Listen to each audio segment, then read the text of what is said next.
Overall بھی آپ دیکھیے گا اچھا۔ انشاءاللہ کہ پاکستان کے لیے میں نے جب سال کا پیش گوئیاں شروع کی تھی تو میں نے کہا تھا اس سال کے آخر سے آپ کو خوشیاں ملنی شروع ہوئیں گی گریجولی جو ہے، اچھا۔ اور انشاءاللہ 2023 میں ہم وہ مقام حاصل کر چکے ہوں گے جس کے لیے ہم بنے تھے، وجود میں آئے تھے۔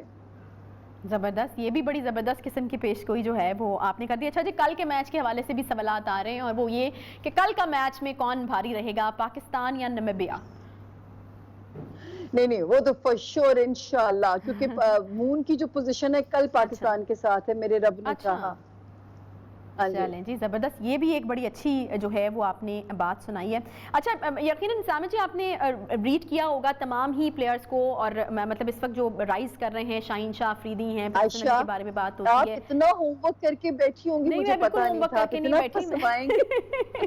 نہیں، ورلڈ کپ چل رہا ہے تو سامع جی آپ نے بھی یقیناً یہ والا ہوم ورک تو کیا ہی ہوگا۔ میں آپ سے وہ 2-4 نام لینا چاہ رہی ہوں جن کی لک اس وقت پاکستان کا ساتھ دے رہی ہے۔ جی ٹیم میں کون لوگ ہیں وہ؟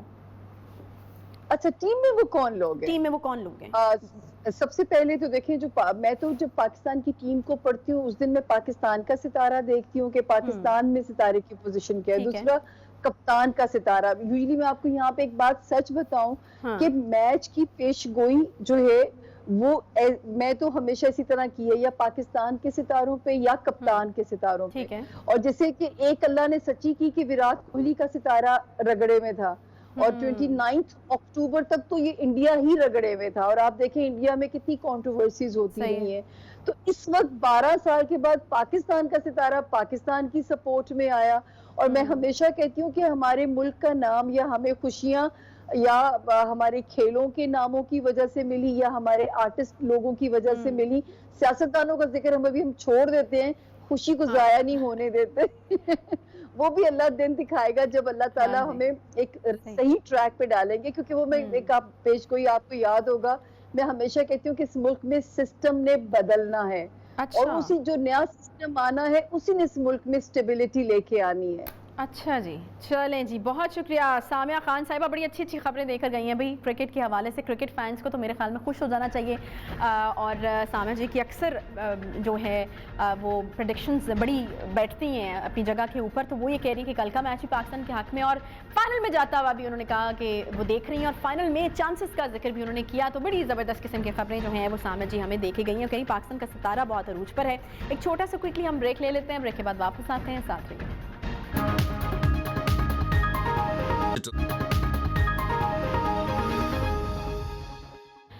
ویلکم بیک جی۔ مشیر برائے خزانہ شاکر ترین صاحب یہ کہتے ہیں کہ حکومت کے IMF کے ساتھ $6 ارب کے توسیعی فنڈ کی بحالی کے معاملات طے ہو گئے ہیں جی، اور معاہدہ اسی ہفتے ہو جائے گا۔ پاکستانی حکومت اور IMF کے درمیان ڈیڈ لاک اس وقت ٹوٹ گیا جب دونوں فریقین نے اسٹیٹ بینک آف پاکستان کو خود مختاری دینے کے معاملے پر اپنے اپنے موقف میں کچھ لچک دکھانے کا فیصلہ کیا تھا۔ IMF اسلام آباد کی جانب سے اسٹیٹ بینک کو خود مختاری دینے کے اپنے وعدے سے پیچھے ہٹنے سے خوش نہیں تھا، جس کی وجہ سے واشنگٹن میں قائم قرض دینے والی ایجنسی IMF نے $6 ارب کی قرض کی سہولت کی بحالی کو روک دیا تھا۔ مارچ 2021 میں پاکستان نے اسٹیٹ بینک کو خود مختاری دینے کے حوالے سے IMF کے ساتھ معاہدہ کیا تھا، جس کی IMF بورڈ نے بھی منظوری دی تھی۔ پارلیمنٹ میں PTI کے پاس 2/3 اکثریت نہ ہونے کے باعث حکومت کے لیے نئی قانون سازیاں کرنا مشکل ہے، جس کی وجہ سے حکومت کو معاشی محاذ پر بہت سارے چیلنجز درپیش ہیں۔ اب مشیر خزانہ کے مطابق معاملات طے پا گئے ہیں، مگر کیا IMF کی جانب سے امداد ملنے کے بعد مہنگائی کی جن مزید دیو قامت ہوا تو پھر آئی، IMF سے فنڈ لینے کا فائدہ کیا ہوگا؟ جبکہ ملک میں مہنگائی ہے تو قابو میں ہی نہیں آ رہی۔ پیٹرول، گیس، بجلی، اشیاء خوردنوش، ادویات، گارمنٹس کی قیمتیں جو ہیں وہ گزشتہ 7 دہائیوں کی بلند ترین سطح پر پہنچی ہوئی ہیں، جبکہ مقابلے میں عوام کی آمدن میں اضافہ نہ ہونے کے برابر ہے۔ ملک میں مہنگائی کے اس طوفان پر حکومت کی جانب سے عوام کو سبسڈی دینے کا اعلان کیا گیا، مگر ابھی تک اس پر عمل درآمد ہوتا نظر نہیں آیا۔ وفاقی وزیر اطلاعات و نشریات فواد چودھری نے آج ایک بار پھر سے عوام کو ریلیف دینے کی جو ہے وہ نوید سنا ڈالی ہے۔ دیکھتے ہیں کہ کیا کہا ہے انہوں نے۔